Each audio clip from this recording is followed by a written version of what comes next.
Welcome to Middle East Alert, an insider view on Israel, the Arab world, and a region in crisis. I'm Dan Diker from the Jerusalem Center for Public Affairs. You are with us in the studio in Herzliya, Israel. Today, we are talking about unmasking the global boycott campaign against Israel. Is it a strategic threat or is it a tactical nuisance? This program is a joint venture, and an important one at that, between the Jerusalem Center for Public Affairs and IDC International. And ladies and gentlemen, we are very proud to have two big experts on the global BDS phenomenon. Brigadier General Yossi Kuperwasser, a senior project director at the Jerusalem Center for Public Affairs, a former director general of Israel's Strategic Affairs Ministry, and the former head of the Intelligence Assessment and Research Division of the IDF Intelligence Directorate. Welcome, General Kuperwasser. It's great to have you here. An important subject on national security we'll be talking about today. And we have with us also Dr. Irwin Mansdorf, who is a fellow of the Jerusalem Center for Public Affairs and the director of its Israel and Arab Studies program, a major expert on BDS, and especially BDS on American college campuses and university campuses. Gentlemen, this is going to be an in-depth discussion of the BDS phenomenon. Is this a strategic threat today in 2016, or is it just a tactical nuisance? Brigadier General Kuperwasser, when you ran the government's effort at as Director General of the Strategic Affairs Ministry, BDS was actually a national security priority for the State of Israel. Give us a sense of where we are today. Is it a strategic problem today? I think that basically BDS, or I would like to refer to it as delegitimization of campaign against Israel. BDS is one element in this delegitimization campaign. Is a threat with strategic potential for Israel. Right now, it is not yet an immediate strategic threat for Israel, definitely not an existential one. But it has the potential to become one, and because of that, I think that the government has decided to take care of that problem early on and not wait until it becomes something even bigger. And what we see recently, in my mind, is that the efforts of the government in the several last years are starting, and not only the government, of the entire opponents of delegitimization of Israel, in Israel, outside of Israel, is starting to bear some fruits. And we see some counter wave of trying to limit the idea of delegitimizing Israel, understanding the importance of it and understanding the role of delegitimization as one of the several efforts used by the opponents of Israel as a nation state of the Jewish people, that they have in their quiver. One of them is this delegitimization effort. We see at the same time, simultaneously, we see the terror campaign against Israel. It is now waning a little bit, but still one of the major tools to try to wipe Israel off the map.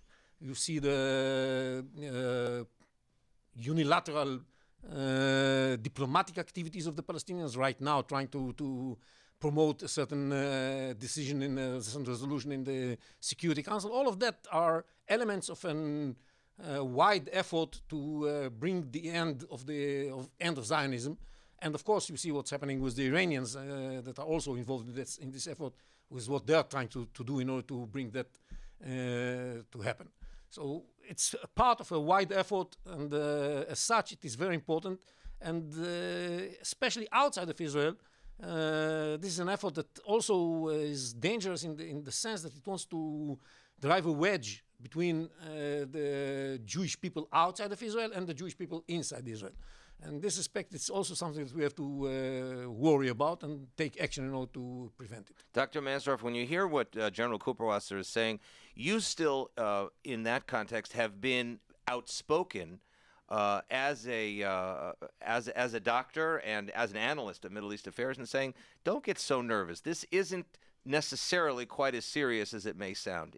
Does that in a way sum up your approach on this BDS issue? Well, I think Cooper hit it on the head when he used the word potential, because that's really the key aspect over here, that the potential of BDS is quite significant.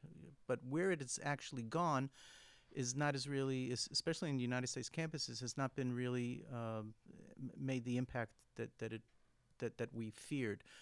In the last few years, there's been less than half a dozen successful BDS campaigns on campuses, and those really haven't even gone anywhere as far as the university is concerned.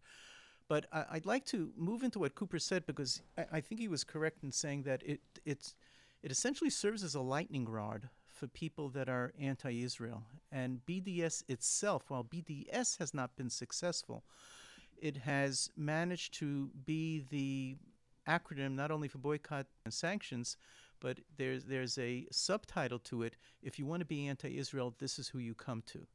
And that's who it attracts, and that's how it galvanizes anti-Israel forces. I think part of the problem that you were alluding to before is that, to some degree, the anti-BDS forces that are pro-Israel or advocacy for Israel forces have inadvertently blown up the effect of BDS by raising the threat level beyond what it really is. And the publicity they've gotten on campuses and universities really is somewhat related to the publicity that pro-Israel forces have given it. But you do see the California university system taking BDS as a lightning rod, to use your language, very seriously. In other words, the specific problem of actually boycotting the Jewish state, sanctioning the Jewish state, divesting from the Jewish state, is perhaps not so serious. But the lightning rod effect, to quote you again, seems to be what is getting the whole university system going. Now Frank Luntz, one of the best-known pollsters in the United States, has conducted I think more than a 10-year study in which he shows that Jewish students, almost 50% of Jewish students, are reporting anti-Semitic comments or actions being taken against them in the last few years. Well, I think we have to be careful. I mean, Frank Luntz himself refers to these Jewish students in a previous study that he did on the East Coast as students like deers that are caught in the headlight. Because in America, people really don't know what anti-Semitism is. And I think we have to be careful what the definition of an anti-Semitic incident is on campus. This is not the type of anti-Semitism that our grandparents were used to and saw. This is the type of thing where somebody makes a crass remark against a Jew.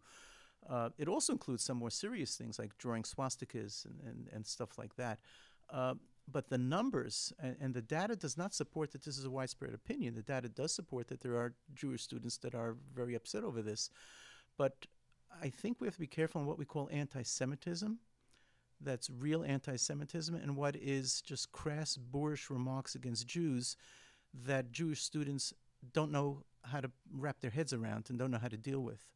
But if I can get back to the California system for a second, one of the things there that we've lost and that we've learned about since is that the success of the BDS movement in the California system has been due in large part to the ability of pro-Palestinian, pro-BDS forces to organize themselves politically on student councils and student senates, because that's where the power is. Because a BDS resolution comes before the student senate, there's a debate and there's a vote. Well, if the student senate is stacked against you beforehand, it really doesn't make a difference what the debate is and what people who are against the BDS phenomena say. You lose before you begin. And part of that is related to the fact that most students do not get involved in student government. It's something they're not interested in. But the pro-BDS people, to their credit, as far as an organizational tactic has been concerned, have managed to really organize themselves and get themselves on student councils. This is something that pro-Israel and pro-Jewish students have seen on other campuses, and they've woken up to that, and that's something that other campuses are taking action against. In the past, pro-Israel students would gravitate to pro-Israel organizations. Now there's an effort being made in many universities for pro-Israel students to gravitate towards student government, and because that's where these critical decisions such as BDS are really being made. General Kuperwasser, let's move back to the strategic subtext of BDS, which you've discussed and written about in your work. What is the connection between BDS delegitimization and some of the radical groups, even terror groups? There is this meeting place between BDS and terror groups that people in the West, I think, it's fair to say, are unaware of. Well, before that, I'd like to say a word about the importance of BDS in delegitimization in general. If we judge the success of delegitimization of Israel by the number of decisions taken by students, governments in American universities or elsewhere, then we may say that they were not very successful. But the purpose is not really to have sanctions on Israel. The purpose is to create a question mark over the legitimacy of Israel to exist as a nation state of the Jewish people. The purpose is to promote a debate about this issue. That's the problem. In this sense, I think that delegitimization has managed to move this kind of debate from the fringe, the margins of the debate a little bit into the center. Some of it, one can argue, is because Jews and the Israelis made it an issue, but much of it is because of the activities of the legitimizers themselves. And in this respect, they managed to have some success. I think that what we see today, and the paper that you wrote on unmasking BDS has some role in that too, is that today the debate is more about the legitimacy of the delegitimizers. And now there's growing effort to delegitimize the delegitimizers, and they are fighting a problematic battle because coming back to the regions of the University of California, decision to see most kinds of anti-Zionism as anti-Semitism, I think by that they clearly express their view about what is actually delegitimization of Israel. If you try to delegitimize Israel, actually if you deny the Jews the right to have a state of their own, and that is something that is anti-Semitic. Now, coming back to the nature of this movement and its connection with all kinds of terrorist groups and other groups, basically the logic behind delegitimization of Israel is based on those pillars of thought, of identity, that the Palestinians have on the one hand, and some of them are shared by some friends in the ultra-radical wings in the West, both on the left and on the right. And the basic idea of the Palestinians is that there is no Jewish people, and because of that, Jews should not have a state of their own. Moreover, they don't have any history in this piece of land, in the land of Israel, what they call Palestine. And because of that, definitely, not only do they not deserve to have a state, definitely they don't deserve a state here. And the third, the one that's shared with so many others, is that Jews are terrible creatures. They are so hungry for power, they're so hungry for money, that you can't stand these people. So in other words, you're claiming that this is a traditional anti-Semitism motif that we saw in Europe and we saw before then from the Middle Ages forward. Is that that's yeah, sure. And that's why you see that many activities run by promoters of delegitimization turn into activities that are anti-Semitic, clear cut. You don't have to use any binoculars to understand what you're seeing, because they shout against the Jews, not against the Israelis. The Israelis. And by the way, coming back to what Irwin said before, I just saw the last report of AMCHA that indicates that in those campuses where you have a lot of BDS activity, you also have a lot of anti-Semitic activity, which is definitely interrelated. They made the connection between those who promote the BDS activity are also involved in those that promote the. They just counted the numbers of events of BDS and events of anti-Semitism in without making the direct connection. Without making the direct connection, but they said it's interesting that in those areas where you have this, you also have that. But anyhow, coming back to this cooperation, I think that what you see is that the delegitimization works in two main efforts.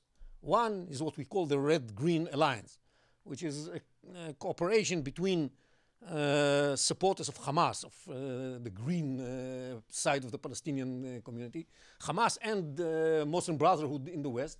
They negate the right of the Jews to have a state anywhere. and definitely not in an area that they consider to be part of the Islamic domain. And because of that, they are against the existence of Israel. And they cooperate with ultra-radical leftists in the West. That the thing that puts them together is what they consider to be anti-colonialism, anti-imperialism. They think that Israel's existence is something that shouldn't be justified because it's something that belongs to the age of colonialism, and Israel is a product of colonialism. And together they promote this anti-Westernism discourse against the existence of Israel and against the idea of a nation state as well. On the other hand, you have cooperation between more leftist organizations in the Palestinian arena, especially the Popular Front for the Liberation of Palestine, the terror group that's called Popular Front for the Liberation of Palestine. They cooperate with radical leftists in the West, not ultra-radical, but radical leftists. And their cooperation is based on a different discourse. There are discourse that they are trying to promote, which of course disguises the real intentions, is the discourse of human rights. They say Israel shouldn't exist because it is, by its own existence, it's some sort of an injustice done to the rights of the Palestinians. And because of that, Israel should be annihilated. And some of this activity is also supported by the Palestinian Authority itself, although it's trying to stay behind the scene most of the time. But quite often you can see them involved in that activity as well. And these are two efforts that happen simultaneously, and they managed to a large extent to form some sort in many years that Israel was not doing anything about it. They managed to form a certain framework with which many people in the West, especially liberals, think about the Israeli-Palestinian conflict. So that seems to be the major difficulty on college campuses, is to frame the way, Dr. Mansdorf, to frame the way young people, among others, see Israel, the way they see the Palestinians, the way they embrace or understand this conflict, and that sort of ties directly into the type of work you're doing. What are you finding among young groups that you work with about influencing them to the facts of the case and to the perhaps healthy emotions of the case, as opposed to, as General Kuperwasser says, to drink the poison or to drink the Kool-Aid that the Palestinian-driven BDS narratives would like us to imbibe? Well, again, what General Kuperwasser said is correct, but part of the problem is also part of the solution, because the pro-PDS advocates on campus are indeed people that sympathize not only with the radical left, but also with the ultra-radical left.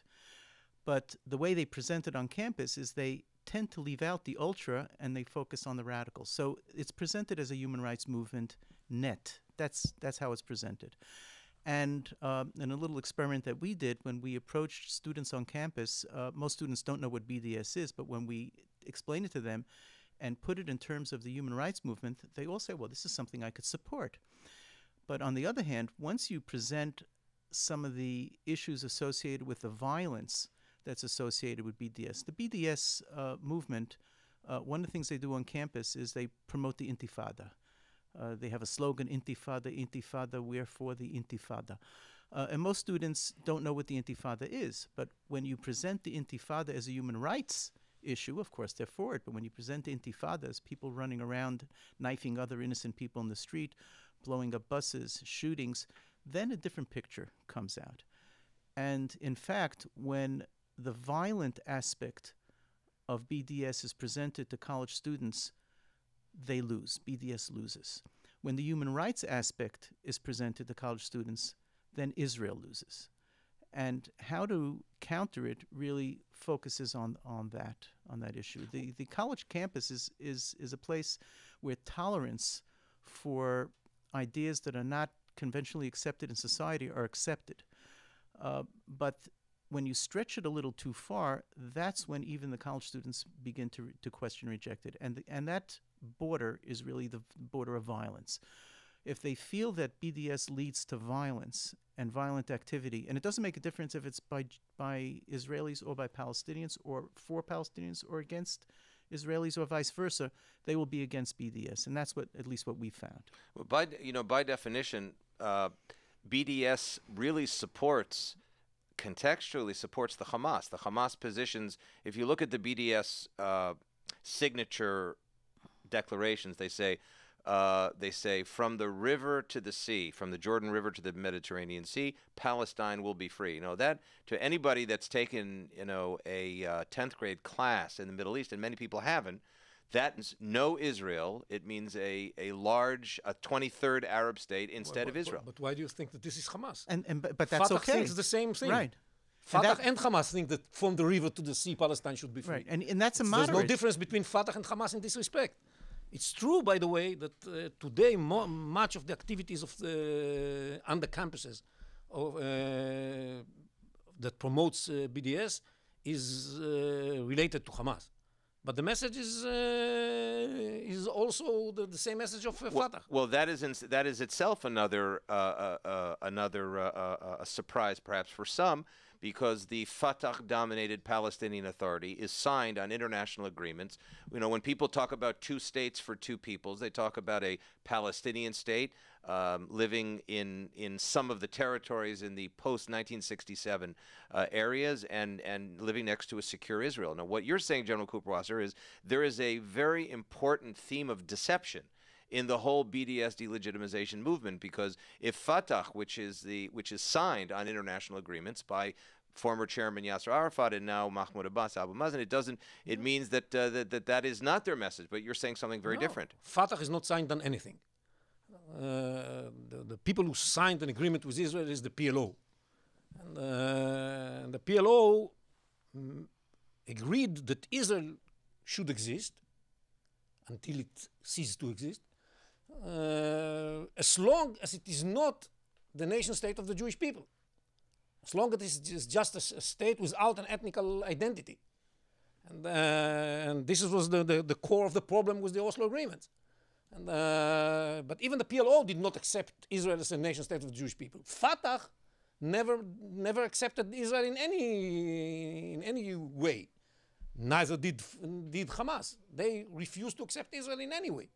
And so only the PLO and the Palestinian Authority, the Palestinian Liberation Organization and the Palestinian Authority that was created out of the Oslo agreements are the only two bodies in the Palestinian political field that are allowed to say that they are accepting Israel's right to exist, because otherwise there would not be an agreement. But every Palestinian organization, apart from these two, does not accept Israel in any form, including Fatah. One has to understand it. Most people don't know that. It's this big disguise going on here. But Fatah denies the right of Israel to exist in any form. And that's why from the river to the sea, Palestine will be free, is something that all supporters of delegitimization, be them from the part of the PFLP and the Fatah and the PA, or be them from the part of the Hamas together with the ultra-radical liberals, all of them are against the existence of the state of Israel in any shape or form. That's the importance of this paper that I mentioned before, that unmasking BDS. It's not about promoting peace and coexistence between two states to two peoples. The Palestinian term is two states, not two peoples, because they don't accept that there is a Jewish people, so there's no such people. And from time to time, when he's pushed to the corner, Abu Mazen would say the Israeli people, but he doesn't accept that there is a Jewish people. One has to understand that in order to understand the fine-tuning that stands there behind the BDS, and that's exactly why it's so important to unmask BDS, to make clear that it's not about promoting peace and putting an end to some sort of injustice and taking care of human rights. No, it's about denying the Jews from having any rights. That's the purpose of BDS and the legitimization. If that's the issue from a strategic standpoint, Dr. Mansdorf, it would seem that it would be vital to convey these messages across the college system, because the the fact that only 6 or 7 or 8 campaigns have succeeded seems to be the technical problem. The strategic problem is what General Kuperwasser seems to be referring to.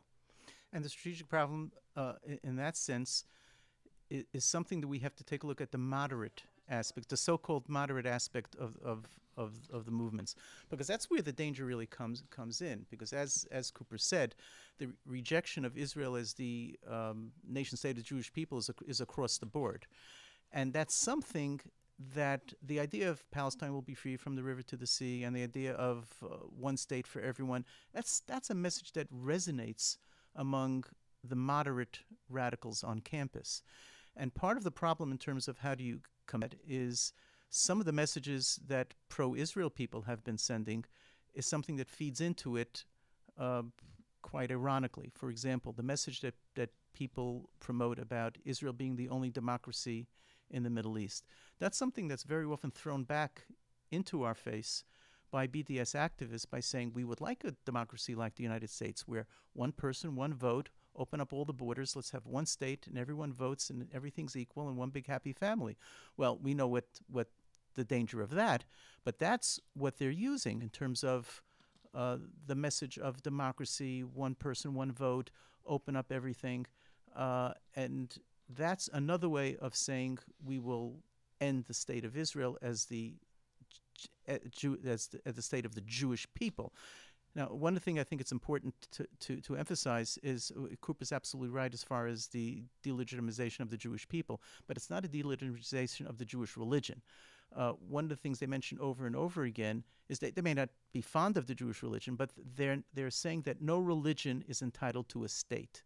That's why they say there's no Jewish people. It's a religion like any other religion, and that's why. And that's part of the message that they're putting out there, and that's something that does resonate in moderate human rights circles that you find on campuses. So in the last few minutes that we remaining, let's talk about where we go from here, countering BDS. From a strategic standpoint, General Kuperwasser, what are some of the key points in countering this global campaign?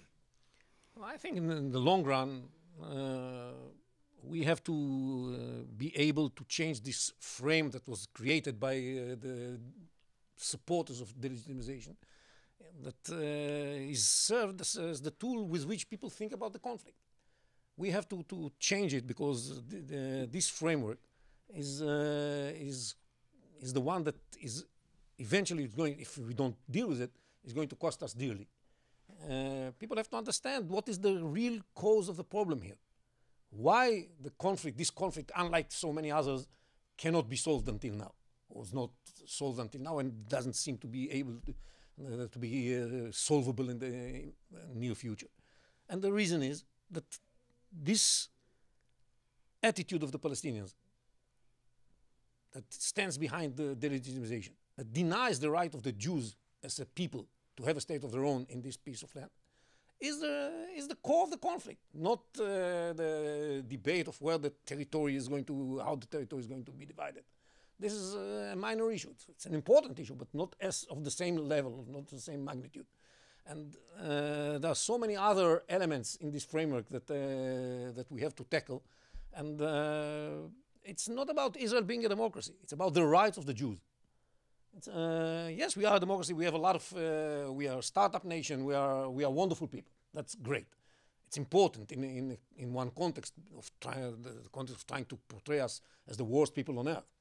But it's beyond that. We have to clarify why it is unjust to deny the Jews the right to have a state of their own in their ancestral homeland, and why the Jews do have this right. And that's, in the long run, the major effort we have to do. How much of a challenge does that pose on college and university campuses to convey that message? Tremendous challenge, because people like to think simply. And college students these days also like to think very simply. So the message that are being conveyed by the BDS activists of anti-human rights is a simple message. And when it fits into the anti-colonialism framework that they're all familiar with, it becomes even more difficult to challenge, which is why a simple message on the other side is really what we have to look for. What that is and how it is, I'm not so sure. I think that's something that needs some research. and it may be something that may be different for different campuses. But that's one thing that has to be done. But the second thing, I think, is a very practical aspect that I mentioned at the beginning in terms of pro-Israel, pro-Jewish students getting on the student councils, because that's just an effective mechanism to block it and using the same mechanisms that they were using to promote it. So it's on the practical basis and it's on the theoretical basis in terms of what it is, the message that will resonate. That's something that I think we need a little more. We know that the anti-violence message works, but how do we frame that and what do we put into effect, and how do we get that forward? I think we need some more data on that. One thing that's clear as we close this session is that Israel, as a body politic, has got to do a lot more in reaching out to those communities, inviting people to Israel, going to those communities and showing what the nation state of the Jewish people is really all about in all of its colors and all of the nuances and the cultures and the 100 cultures that live here.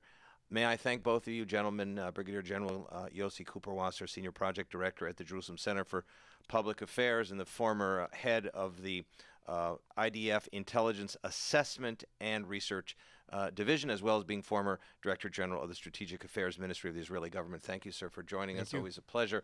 And Dr. Irwin Mansdorf, clinical psychologist, fellow at the Jerusalem Center for Public Affairs, and the director of its Israel Arab Studies program. I think a profound discussion, and one that I hope resonates and echoes across the waters, across the seas, to North America and to Europe. So as we continue to face this challenge together, ladies and gentlemen, thank you for joining us on our program today, Middle East Alert. We hope we gave you an insider view on Israel, the Arab world, and a region in crisis. We'll see you again soon.